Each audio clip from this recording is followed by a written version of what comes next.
అట్లా పోతుంది.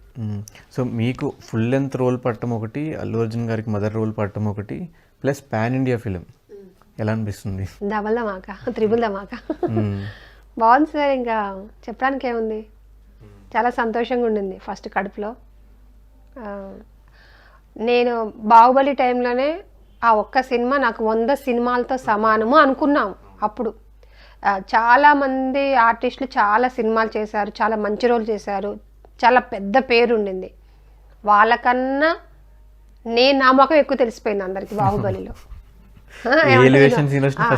ఇట్లా తీసి ఇట్లా ఇసిరేస్తే అదేదో రిటర్న్ వచ్చేసి పైకి ఎగిరినట్టు ఎగిరింది నా ముఖం, అక్కడ అందరికి తెలిసిపోయింది. ఇప్పుడు ఇంకా పుష్ప అయితే ఇంకా చెప్పేదే లేదు. మొన్న ఒక కాంప్లిమెంట్ వచ్చింది, చాలా హ్యాపీ అనిపించింది, ఇన్స్టాలో వచ్చింది. రఘువరన్ బీటెక్లో మదర్ రోల్ ఒకటి నచ్చిందమ్మా, ఎవరో తెలియదు, అన్నోన్ పర్సన్ మామూలుగా. తర్వాత పుష్పలో ఒక మంచి మదర్ కనిపించింది అన్నారు. అట్లాంటి చాలు నాకు కోట్లు ఇచ్చినట్లు లెక్క. బాహుబలి టైం ఎలా అనిపించింది అంటే, నాకు తెలిసి వాళ్ళందరితో పాటు మీకు కూడా ఒక మంచి నేమ్ వచ్చింది, రికగ్నైజ్డ్. ఆ ఫేస్ చూడంగానే గుర్తుపట్టేలాగే ప్రతి ఎలివేషన్ సీన్ ఫస్ట్ మీ ఫేస్ అట్లా వచ్చేది. సో అది ఎలా అనిపించింది ఎక్స్పీరియన్స్? బాహుబలి కూడా అది చెప్పడానికి వీల్లేదండి.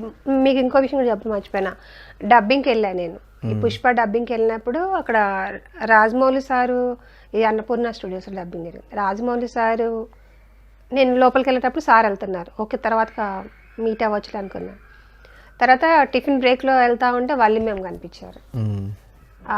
వల్లి మ్యామ్ గుర్తుపెట్టారు బాగానే, ఓకే ఎలా అమ్మాయి ఏంటి ఎలా ఉన్నావు అంతా అడిగారు. తర్వాత రమా మ్యామ్ అదే రోజు కనిపించారు. రమా మ్యామ్ అసలు అని గుర్తుపట్టారు, నేను చాలా సన్నం అయిపోయాను, బాహుబలి అప్పటికి ఇప్పటికి చాలా సన్నం అయిపోయాను. అప్పుడు పక్కన మన సినిమా మీరా అది అని చెప్పి, ఇంకా కార్తికేయన్ సార్ అయితే దూరం నుంచే గుర్తుపట్టేశారు. వచ్చేసారు, అమ్మ ఎలా ఉన్నావు దగ్గరికి వచ్చేసారు, బాగున్నారా సార్ ఎలా ఉన్నారు, ఏం లేదు సార్ మూవీ చేశాను ఇట్లా మదర్ అంటే సూపర్ అని, ఆల్ ది బెస్ట్ అని, థ్యాంక్ యూ సార్ అని. వీళ్ళందరూ కలిసారు ఒక బ్లెసెస్ టైప్లో. నాకు ఈ పుష్ప డబ్బింగ్ టైంలోనే వీళ్ళందరూ కనపడ్డారు, మాట్లాడారు. సో అప్పుడు ప్రభాస్ గారితో వర్క్ చేయడం అది ఎలా అనిపించింది? ప్రభాస్ గారిని సెట్స్లో చూసినప్పుడు అదొక పెద్ద, మీకు చెప్పడానికి ఏముందండి, ప్రభాస్ సార్ కూడా అసలు మామూలుగా చెప్పడానికి వీలుందా? అసలు అతను వచ్చేటప్పుడు మేమందరం ముసలం అయిపోయి ఉంటాము, కొడుకు వస్తున్నాడు, ఆ అబ్బాయిని ఇలా పట్టుకోవాలి, ప్రభాస్ గారిని ఇలా పట్టుకోవాలి, అందరు మగవాళ్ళు చుట్టూ జనాలు తోస్తూ ఉంటారు. రాజమౌళి సార్ వాళ్ళు చాలా కేర్ తీసుకుంటారు లేడీస్ విషయంలో. అప్పటికి నాకు 2 చక్కలు ఎక్కిచ్చారు. ప్రభాస్ సార్ చాలా హైటు, నేను ఆయనకు అసలు కొంచెమే ఉంటాను మామూలుగా పక్క నిలబడితే, అలాంటి 3 చక్కలు వేసేసి ఆ చక్కల మీద నిల్చోబెట్టేసి ఆ చుట్టుపక్కల కూడా వాళ్ళకి సంబంధించిన వ్యక్తులనే పెట్టారు తొయ్యకుండా. ఆయన వాళ్ళని కూడా తొత్తే నా మీద పడ్డాము, అదొకటి. ఆ ప్రభాస్ గారు గ్రేట్ అండి బాబు, ఎంత మా దగ్గరలో ఇంత డిస్టెన్స్లోనే ఉంటారు, బాగా మాట్లాడతారు. ఒక సపరేట్గా ఉండడం, సపరేట్గా. నేను చేసిన పెద్ద యాక్ట్రెస్ అంటే మన ప్రభాస్ గారు, బన్నీ గారు. రామ్ చరణ్ గారితో చేశాను, బ్రూస్లీ చేశాను. అవి అంటే అట్లా వచ్చి ఇట్లా పోయే క్యారెక్టర్లు కొంచెం రికగ్నైజ్ అయ్యింది.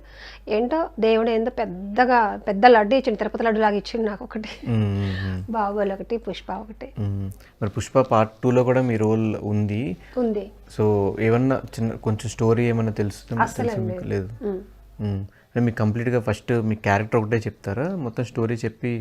నాకు స్టోరీ ఏం తెలియదు సార్, అసలు నాకు స్టోరీ ఏం తెలియదు. నాకు ఇందాక కూడా ఇంటర్వ్యూలో చెప్పాను, నాకు ముందే ఇలా ఉంటుంది క్యారెక్టరైజేషన్, నువ్వు నీ కొడుకుతో ఇలా ఉండాలి, అది ఇది నాకు అసలు ఏమీ తెలియదండి. జీరోతో పోతాను లొకేషన్లోకి, జీరోతో పోయి ఆడికి వెళ్తాను. అప్పటికప్పుడు ఆ రోజు సీన్ పేపర్ కూడా ముందు ఇవ్వరు మాకు. అక్కడ ఎంత సీన్ పేపర్ ఉన్నా మళ్ళీ ఫైనల్గా సార్ వచ్చిన తర్వాత చెప్తేనే మాకు సీను అక్కడ మారిపోతుంది. కాబట్టి మాకు అసలు ఏం తెలియదు. ఆ రోజు ఎలా ఉండాలన్నది మాత్రమే 3 చెప్తారు మాకు, అంతే. నేను అసలు షాక్ అయిన విషయం ఏంటంటే, అసలు ఇది సుకుమార్ సార్ కూడా తెలుసో తెలియదో నాకు తెలియదు, కానీ మేమందరం ఫస్ట్ డే ఫస్ట్ షాట్ మేము కాలు కడుక్కొని లోపలికి వెళ్తాం చూసావా, అసలు అప్పుడు నాకు ఏమీ తెలియదు, జీరో నాలెడ్జ్. అప్పటి నాకు అసలు ఎలా జరుగుతుందో కూడా నాకు తెలియదు, పెళ్లి చూపులకు వెళ్తున్నా అంతే, అంతవరకు నాకు ఏం తెలియదు. కానీ నా అదృష్టం ఏంటంటే మొల్లేటి వాళ్ళ అని చెప్పేసి ఒక పెళ్లి కూతురు వాళ్ళ నాన్నగారు చెప్తారు సావా, అప్పుడు నా కొడుకుని చూస్తుంది సార్. నేను అనుకోకుండా చూసాను నా కొడుకుని, కానీ నా క్యారెక్టరైజేషన్ గురించి అప్పుడు తెలియదు తెలుసా అండి. నేను షాక్ అయ్యే సినిమాస్తున్నాడు, అమ్మా ఒకవేళ నేను కూడా నవ్వుతూ లోపలికి వెళ్ళినట్టయితే ఏమయ్యేదా అనుకున్నాను. కానీ అది అక్కడ నాకు హెల్ప్ అయింది. ఆ సీన్ ఒకటి, తర్వాత మీరు మీ హస్బెండ్ చనిపోయిన తర్వాత మీరు చూడటానికి ప్రయత్నిస్తుంటారు కదా, అసలు ఆ సీన్ ఒకటి న్యాచురల్ గా అనిపించింది. చాలా దెబ్బలు తగిలినాయి. న్యాచురల్ కాదు, న్యాచురల్ గానే దెబ్బలు కూడా తగిలినాయి గట్టిగా లోపల కనపడని దెబ్బలు. సార్ అసలు కాంప్రమైజ్ అవ్వడగా, సుకుమార్ సార్ ఇలా ఉంటాడు కెమెరా ముందు, అసలు రావాలా రావాలా అవుట్పుట్ అనుకుంటారా. అంతే అంటారు, జాగ్రత్త చెయ్యి అని చెప్తారు. కానీ ఆయన సార్కి అయితే రావాలి ఏదైతే అనుకున్నారు. మాకు వచ్చింది చిన్న అవకాశం సార్, ఎక్కడో దెబ్బలు తగులుతాయి, కాలు ఇరిగి చేతులు ఇరిగినా సరే ఇండస్ట్రీకి వచ్చాం కదండి, అన్నం పెడుతుంది కదా, కాబట్టి అస్సలు వెనకడిగేయను సరే. ఏ లైఫ్లో ఏ క్యారెక్టర్, ఒక పిచ్చిదాని క్యారెక్టర్ వచ్చినా సరే నాకు చేతనైనంత వరకు నేను పర్ఫెక్ట్ చేస్తాను సార్. సో ఎన్ని ఇయర్స్ అయింది మీరు ఇండస్ట్రీకి వచ్చి? 10 years అవుతుందండి. 10 years. 10 yearsలో ఎప్పుడు అంటే మీకు చిన్న చిన్న రోల్స్ పట్టము, ఎందుకులే గివప్ ఇచ్చేద్దాం, వేరే బిజినెస్ చేసుకోవడము, లేదంటే ఇంకేమైనా పని చేసుకుని అనిపించలేదు? తిరిగి వెళ్ళిపోదాం అనుకున్నాను ఒకనొక టైంలో. ఏంటోనండి, ముఖం మీద మేకప్ వేసుకున్నాక వెళ్ళాలనిపిస్తుంది, కానీ మళ్ళీ లాగుతూ ఉంటుంది నీకు, ఏం చేస్తాం వెళ్తే అని చెప్పి. బట్ లైఫ్లో చాలా స్ట్రగుల్స్ చూశానండి ధనుష్ గారు, చాలా చాలా చూశాను. మంచి ఉండింది, చెడు ఉండింది. ఇక్కడ దాకా వచ్చాము మనం. ఏది నేను ఇట్లా కూర్చొని రాని వారిలాగా ఉండిందేమి లేదు. అందరు ఎలా పడ్డారో అంతకు మించే పడ్డాను. హైదరాబాదులో తెలుసు కదా ఎలా ఉంటారు ఏంటి, పిల్లలు, చదువులు, షూటింగ్లు, టైంకి వెళ్ళడము, టైంకి రావడము, ఈ కష్టాన్ని ఎవరు చూడట్లేదండి. ఈ కష్టాన్ని తప్ప మిగిలిన అన్నీ ఏలైతే చూపిస్తారు. ఫైనాన్షియల్గా ఎలా ఉండేది? ఫైనాన్షియల్గా అంటే మీకు తెలుసు, పల్లెటూరులో ఉంటే ఒక మాదిరి ఖర్చు ఉంటుంది, సిటీకి వస్తే ఇంకో మాదిరి ఖర్చు ఉంటుంది. నేను బ్యూటిషియన్ కాబట్టి నేను బ్యూటిషియన్ వర్క్ కూడా చేశాను. తర్వాత దీంట్లోకి వచ్చిన తర్వాత ఆల్మోస్ట్ పొదుపుగా వాడుకోవడం నేర్చుకున్నాం. ఫస్ట్ విలాసాలకు ఎప్పుడు వెళ్ళలేదు, బయటకి ఎక్కడికి పోను. నా పిల్లలు, నేను, నా ఫ్యామిలీ. మాది బాగా హైఫై ఫ్యామిలీ కాదు, ఇలా వెళ్ళొచ్చు అలా వెళ్ళొచ్చు, ఇంత జోవియల్గా ఉండొచ్చు, ఇలా ఏం లేదు. ఓకే, దాంట్లో ప్రస్తుతానికి ఒక మంచి ఇల్లు కట్టుకుని అంతేనండి. అంతా పైవాడు చూస్తూ ఉంటాడు. ఎవరికి మనం ఆన్సర్ చెప్పినా చెప్పకపోయినా మనం చేసే ప్రతి ఒక్క పనికి ఒకడు ఉంటాడు, మనం పుట్టించినోడు. ఇది ఒకటి ఉంటుంది, దీనికి తెలుసు మనం కరెక్ట్ చేస్తున్నావా తప్పు చేస్తున్నావా అనే విషయం. మనం దీనికి ఆన్సర్ చేయగలిగితే ప్రపంచాన్ని గెలిచినట్టే. ప్రతి ఒక్కరికి తెలుస్తుంది కదండి. ఈ ఇంట్రెస్ట్ ఎలా పుట్టింది యాక్టింగ్లోకి రావాలి అని? ఏమోనండి, పిచ్చి కాకపోతే ఏంటి చెప్పండి, మా ఇళ్ళల్లో ఎవరికి లేదు, నాకు మాత్రమే వచ్చింది పిచ్చి. అంటే ఆ పిచ్చి రావడానికి ఏదో కారణం ఉంటుంది కదా, మళ్ళీ చిరంజీవి గారు యాక్టింగ్ చూసో, శ్రీదేవి గారు యాక్టింగ్ చూసో. నాకు బాగా పిచ్చి శ్రీదేవి అంటే. అప్పుడు ఇష్టమనే కానీ అసలు ఏ వే లేదు నేను రావడానికి, ఇండస్ట్రీకి రావడానికి. ఎవరు లేరు బేసిక్గా సపోర్ట్ చేయడానికి. సపోర్ట్ అని కాదు, ఇప్పుడు మనం ఇక్కడ నుంచి మనము మా ఊరు వెళ్ళాలి అంటే ఒక రోడ్డు ఉండాలి, ఆ రోడ్డు తెలిసి ఉండాలి కనీసము. ఆ రోడ్డు కూడా తెలియనప్పుడు మనం ఎలా వెళ్ళగలుగుతాము? అసలు తెలియదు. మరి తెలియకుండా ఫస్ట్ సినిమా ఎలా చేశారు? నేను చిన్నప్పటి నుంచి ఇష్టం అంతే, సినిమాలో బాగా పోయేదాన్ని, అంతా బాగానే ఉండింది.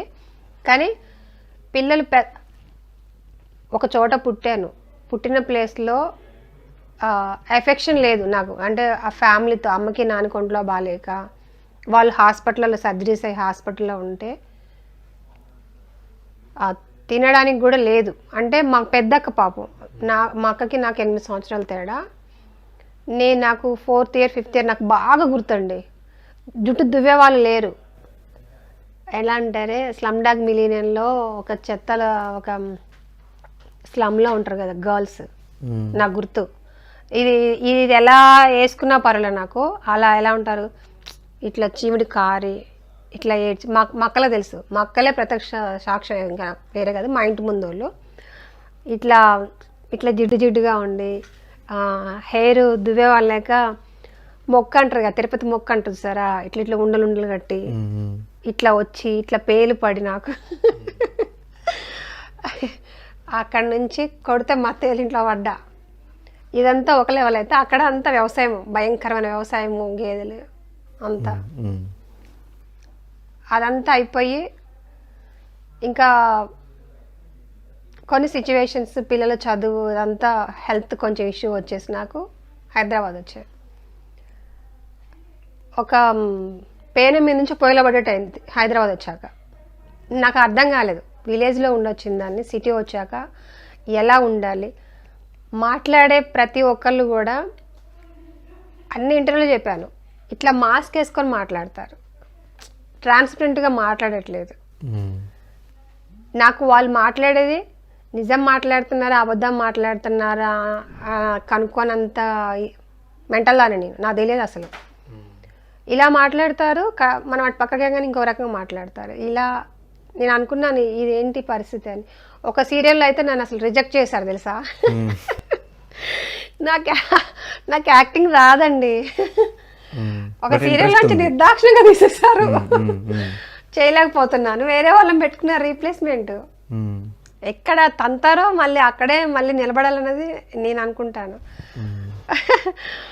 ఒక ఆర్టిస్ట్ అయితే అసలు కొన్ని ఉన్నాయండి, చెప్పలేం. కానీ వాళ్ళకి తెలుస్తుంది నేను ఈరోజు ఇలా మాట్లాడుతున్నానంటే మేమేమన్నాం ఏమని అన్న విషయం వాళ్ళకి తెలుసు. వాళ్ళకి తెలిస్తే చాలు, తెలవాల్సిన అవసరం కూడా లేదు అనుకోండి. ఓకే, ఎవరు ఏంటి ఈ అమ్మ ఇది భలేగా వచ్చింది అని అనుకోవాలి చాలు, అదొకటి చాలు నాకు.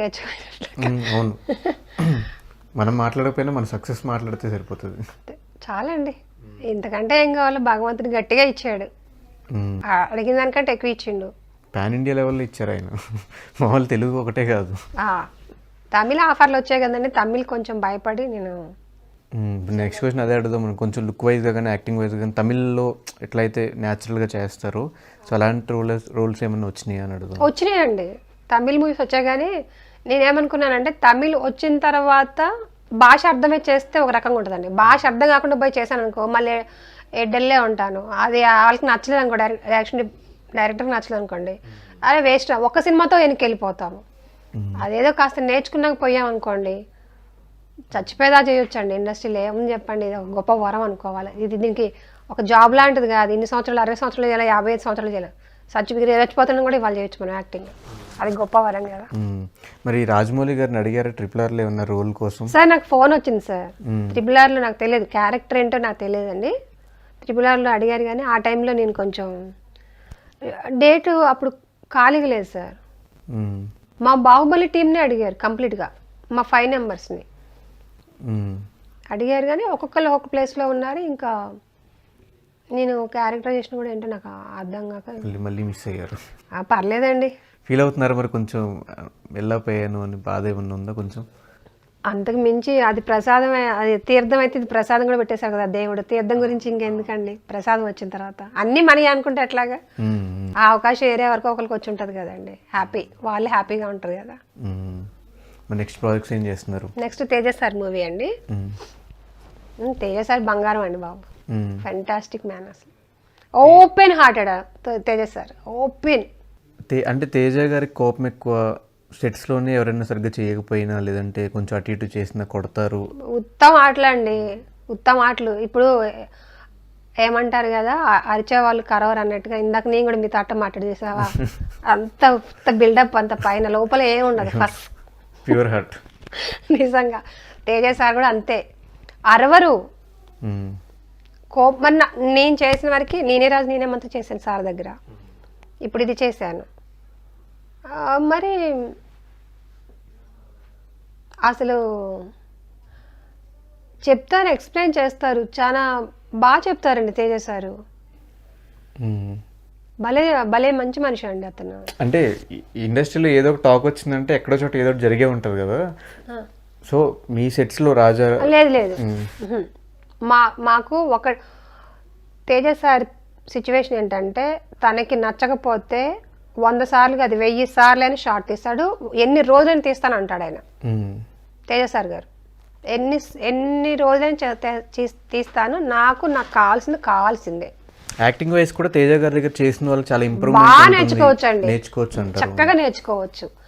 సార్ ఎక్స్ప్లెయిన్ చేస్తారు తేజ గారు, చాలా బాగా ఇలా చేయాలి అలా చేయాలని ఎక్స్ప్లెయిన్ చేస్తారు. అది దొరకదు, అదొక క్లాస్ అనుకోవాలి తెలుసా అండి. అబ్బా నిజంగా నేను నన్ను తంతే ఏదో బోర్ల గంపలో పడ్డట్టుగా నేను వెళ్ళే డైరెక్టర్లు అందరూ అలా ఉండొచ్చు, కానీ నేను వర్క్ చేయలే కాబట్టి నాకు తెలియదు. నేను చేసిన డైరెక్టర్ల వరకే నేను ఒక్కొక్క డైరెక్టర్ దగ్గర ఒక్కొక్క విధానం నేర్చుకుంటానండి. ఒక డిసిప్లిన్ అనేది రాజమౌళి సార్ దగ్గర, ఒక మంచితనము ఎలా మాట్లాడాలనేది సుకుమార్ సార్ దగ్గర నేర్చుకున్నా, ఒక యాక్టింగ్ ఎంత జోవియల్గా ఉండొచ్చు అనేది మన తేజ సార్ గారి దగ్గర. ఒక్కొక్కటి ఒక్కొక్క దగ్గర నేర్చుకోవచ్చు అండి. చాలా తేజ సార్ అయితే ఇలా మాట్లాడారు, ఏందే అంట కదా ఏంటారు సార్, చాలా చాలా మంచి వ్యక్తి. ప్రభాస్తో చేస్తారు, బన్నీతో చేస్తారు, రామ్ చరణ్తో చేస్తారు. ఇంకెవరైనా వీళ్ళతో చేయాలి ఈ హీరోకి మదర్గా కానీ లేకపోతే వేరే ఏ క్యారెక్టర్గా ఏమైనా ఉన్నాయా డ్రీమ్స్? ఒక్క పవన్ సార్తో వచ్చింది సార్ క్యారెక్టర్. నాకంటే పవన్ సార్ అంటే యాక్చువల్ కొంచెం ఇష్టం మీన్స్ ఒక బ్రదర్. నాకు చెప్పాక మా ఊర్లో ఒక ల్యాండ్ సింగర్ అండ్ ల్యాండ్ విషయాలలో పవన్ కళ్యాణ్ సార్ వాళ్ళ ఫ్యాన్స్ ఎంతో ఫైట్ చేశారు, ఎంతో హెల్ప్ చేశారు, నాకు చాలా హెల్ప్ చేశారు. మెసేజ్ పెట్టడం ఏంది, ఒక అండగా ఉన్నారు వాళ్ళు, నాకు ధైర్యాన్ని ఇచ్చారు, వాళ్ళకు బలం కూడా. అంటే నేను సినిమా వైజ్ చెప్పట్లే కానీ బయట తన మనస్తత్వానికి చాలా న్యాచురల్గా ఉంటారు, నాలాగా అనిపిస్తారు.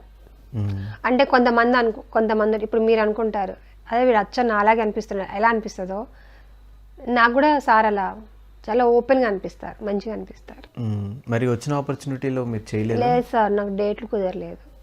3 సార్లు ఫోన్ చేస్తారు వకీల్ సాబ్లో. మరి ఏం క్యారెక్టర్ ఏమో నాకు తెలియదు, చేసిన మేనేజర్ సార్కి తెలుసు, మరి కోడక్టర్ గారికి 3 సార్లు ఫోన్ చేస్తారు పాపం. 3 సార్లు ప్రాబ్లం అయింది, సేమ్ పుష్ప డేట్లో అవి అయినాయి. యాక్చువల్గా పుష్ప దానికే నేను 2 సినిమాలు ఓకే చేశాను. సుకుమార్ సార్ అన్నారు ఏం చేస్తున్నావమ్మా అన్నారు. సార్ మన సినిమాలు కొంచెం డేట్లు ప్రాబ్లం. ఏం లేదు నువ్వు ఒప్పుకో, చేసేసేయి, డేట్లు మనం అడ్జస్ట్ చేద్దామని ఒక మాట ఇట్లా అన్నాడు పుసుకున్న సారు. సరే అని చెప్పేసి ఒక 2 మూవీస్కి ఇచ్చేసాను. ఏ మూవీస్ అవి? నాకు అసలు కరెక్ట్గా కూడా డీటెయిల్స్ తెలియదు. అది సరే అని చెప్పి మేనేజర్ గారు మాట్లాడారు, ఒక సినిమాకి అయితే పేమెంట్ వేశారు, ఒక సినిమాకి అయితే డేట్లు చెప్పేశారు, నెక్స్ట్ డే వెళ్ళిపోవాలి, ఇంకొక 2 డేస్లో వెళ్ళిపోవాలి.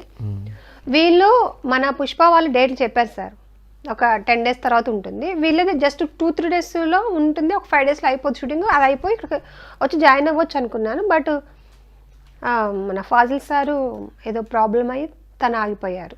తను ఈ 10 డేస్ తను చేయాల్సింది, తను స్టాప్ అయిపోయింది. తను ఆగిపోవడం వల్ల మమ్మల్ని మూవ్ చేసేసారు ముందుకి. వీళ్ళు ఇక శ్రీ విష్ణు సార్ ఫోన్ చేసి అమ్మ డేట్ ముందే వేరే సార్ ఫోన్ చేస్తారు, మన అనిల్ గారు ఫోన్ చేస్తారు, కల్పలత గారు ఇలా అని చెప్పి మెసేజ్ పెడతారు. ఈ మెసేజ్ రాగానే గుండె కొట్టుకుంటుంది, ఏదో ఒకటి ప్రాబ్లం ఉంటుంది నాకు తెలుస్తుంది. ఎమ్మటే సార్కి ఫోన్ చేస్తాను, అనిల్ గారు నాకు డేట్ ఫస్ట్ టైం డేట్ లేదని చెప్పా వాళ్ళకి. డేట్ లేదా సార్, మీరు డేట్లు పంపించే కదా అని చెప్పి దాని స్క్రీన్ షాట్ తీసి మళ్ళీ పంపించి తర్వాత శ్రీ విష్ణు ఏంటి కల్పలత డేట్ లేవన్నా అంట. సార్ మీరు మనకి ఇచ్చిన తర్వాత వేరే ఇచ్చాను సార్. అలా ఇలా కుదురుతుందమ్మా, మనకి కాదండి, కొంచెం ఫస్ట్ ఒక 2 సెకండ్స్ గట్టిగా మాట్లాడ, మూడోసారి ఇట్లా కాదమ్మా, మన ఈ సినిమా ఎక్కడికో పోతుంది, మంచి క్యారెక్టరు, ఎప్పుడు ఎవరెవరు డేట్లు అవుతాయో మనకు తెలియదు కదా, అందుకోసం కొంచెం చూడమ్మా అంటే, సార్ మీరు మాట్లాడండి సార్ వాళ్ళతో ఫోన్ అని నేను చెప్పా కదా, నాకు టర్ర ఎక్కువ. మీరు ఫస్ట్ గడగడ మాట్లాడుతున్న తర్వాత అసలు ఏమి ఉండదు, గాల్లో బెలూన్లో గాలి తీసినట్టే ఉంటుంది నా వ్యవహారం. సార్ మీరు మాట్లాడండి సార్ అంటే, సార్ ఫోన్ చేస్తే వాళ్ళు ఫోన్ లిఫ్ట్ చేయలేదు. మళ్ళీ ఫోన్ చేసి సార్ నువ్వు చెప్పు, ఏదో ఒక అబద్ధం చెప్పు అని అన్నారు సార్. అంటే సరే అని వాళ్ళకి ఫోన్ చేశాను, నాకు అబద్ధం చెప్పడం రాలే. ఫోన్ చేస్తే సార్ ప్లీజ్ సార్ ఏమనుకోవద్దు, మీ కాలు పట్టుకుంటా సార్, నాకు అన్నీ ఎట్లా అడుగుతున్నారు, మీరు ఏమనుకోవద్దు, అస్సలు కుదరంటే కుదరదు అంటున్నాను సార్, ప్లీజ్ సార్ నేను కలుస్తాను సార్, మాట్లాడతాను సార్. అయ్యో ఎందుకమ్మా ఇట్లా అడగడం, సరే ఓకే ఓకే నేను చెప్తాలే మాట్లాడతాలే అని చెప్పి వాళ్ళు ఓకేనా అన్నాక మళ్ళీ నాకు ఫోన్ చేశాను సార్కి, చూసిన సార్ ఏమన్నారమ్మా సార్ చెప్పి, ఏం చెప్పాను అంటే మళ్ళీ సార్ కొంచెం ఫస్ట్లో కొంచెం గట్టిగా మాట్లాడతారా, అది కాదమ్మా మరి నువ్వేం చెప్పావంటే, లేదు సార్ ఉన్న వాస్తవం చెప్పేశాను, నాకు డేట్లు ప్రాబ్లం అని చెప్పాను, నేను కాల్ పడు. అయ్యో ఏందమ్మా నువ్వు ఇంత ఇండస్ట్రీలో ఇంతమంది చూసా కానీ నీ అంత అమాయకురాలు నేను ఎక్కడ చూడలేదు, నీకు డేట్లు మాట్లాడడం కుదరట్లేదు, నువ్వు అర్జెంటుగా మేనేజర్ని పెట్టుకో, వాళ్ళు మేనేజ్ చేస్తారు, నీకు మాట్లాడడం రావట్లేదు. సరే సార్ అప్పటి నుంచి సార్కి నేనంటే ఏదో తెలిసింది, ఏం లేదు బిస్కెట్ అవ్వారని తింది పాపం. అప్పటి నుంచి ఎప్పుడు డేట్ ఉన్నా ఏదన్నా సరే ముందే సారు ఇంటిమేషన్ ఇస్తారు. డబ్బింగ్ దగ్గర కానీ మంచిగా అందరూ ఎంకరేజ్ చేశారండి. ఒక అమ్మ నాన్న ఒక ఫ్యామిలీ అన్న తమ్ముళ్ళలాగా ప్రతి ఒక్కళ్ళు చేయబట్టి నేను ఈరోజు మీ ముందున్నాను. మీరు మా ఇంటి దాకా వచ్చారు అంటే వాళ్ళు పెట్టిన భిక్ష.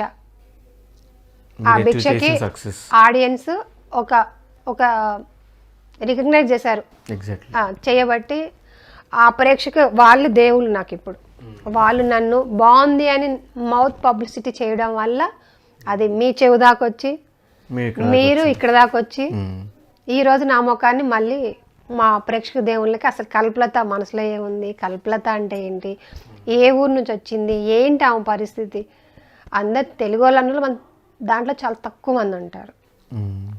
ఇంకొక విషయం ఏంటంటే నేను మాట్లాడడం మీరు అబ్జర్వ్ చేశారో లేదో, కొంచెం ఇట్లా నొక్కిపట్టి మాట్లాడితే నాకు కొంచెం నత్తి మాట్లాడితే బూత్ వచ్చేస్తాను. అందుకోసమని కొంచెం ఆలోచించి మాట్లాడుతున్నారు.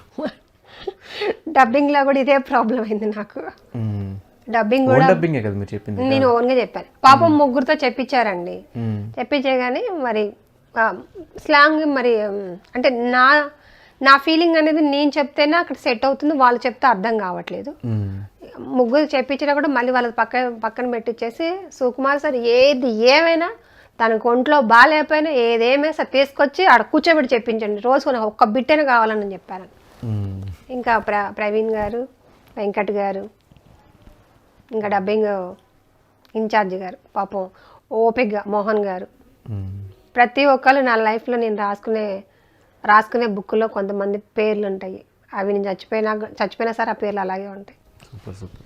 సో డెఫినెట్గా మీ పుష్పతో స్టార్ట్ అయిన ఈ సక్సెస్ అంటే ఫుల్ లెంత్ రోల్స్ అనేవి మీకు డెఫినెట్గా ఇయర్లో ఒక 10-15 పెద్ద సినిమాలు మీరు చేయాలని, అలాగే కళ్యాణ్ గారు చాలా తక్కువ సినిమాలు చేస్తున్నారు ఈ మధ్య, ఆ సినిమాలో ఏదో ఒక సినిమాలో మీకు ఆఫర్ రావాలని మనస్ఫూర్తిగా కోరుకుంటున్నాం. ఈ సందర్భంగా మా ఆడియన్స్ అందరికీ మీకు ఇంత సక్సెస్ ఇచ్చిన వాళ్ళకి మీరేం చెప్తారు? వాళ్ళకి పాదాలకి నమస్కారం పెడుతున్నాను. ఎందుకు అంటే ఎక్కడో పుట్టాను, ఎక్కడో పెరిగాను, ఎన్నో బాధలు పడ్డాను.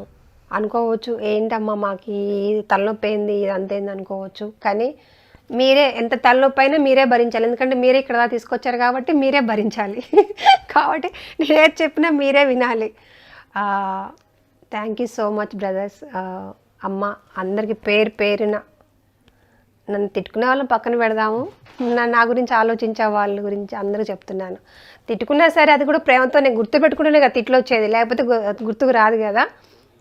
నన్ను ఈ ప్లేస్లో తీసుకొచ్చినందుకు, మా సినిమాని ఇంత బాగా ఆదరించినందుకు, మా టీం అందరికీ మీ బ్లెస్సెస్ ఉండటం వల్ల మేము ఇక్కడ దాకా ఉన్నాము. మీరు ఎల్లప్పుడూ మీ ప్రేమ ఇలాగే ఉండి నన్ను కొంచెం ఇట్లా జస్ట్ ఎంకరేజ్ చేస్తే నేను ఇంతకంటే మంచి సినిమాలలో మంచి యాక్టింగ్ చేస్తాను, పర్ఫార్మెన్స్ చేస్తాను, ఇంకా బాగా చేస్తాను, మిమ్మల్ని మెప్పిస్తాను. Thank you so much. మీరు ఇలా ఉండబట్టే నన్ను ఈరోజు వచ్చి వీళ్ళు ఇంటర్వ్యూ తీసుకుంటున్నారు. లేదనుకుంటే నేను ఎక్కడో ఉండేదాన్ని, నేను ఎవరు కూడా మీకు తెలిసి ఉండేది కాదు. అందరికీ 2021 అనేది అందరి లైఫ్లో ఎలా ఉంటుందో తెలియదు. కొంతమందికి మంచిగా ఉండొచ్చు, కొంతమందికి బ్యాడ్ జరగచ్చు. కానీ 2022 అందరి లైఫ్లో ఒక మంచి సక్సెస్ కావాలని మనస్ఫూర్తిగా కోరుకుంటూ సెలవు తీసుకుంటున్నాను. Thank you so much. Thank you and all the very best. Happy new year.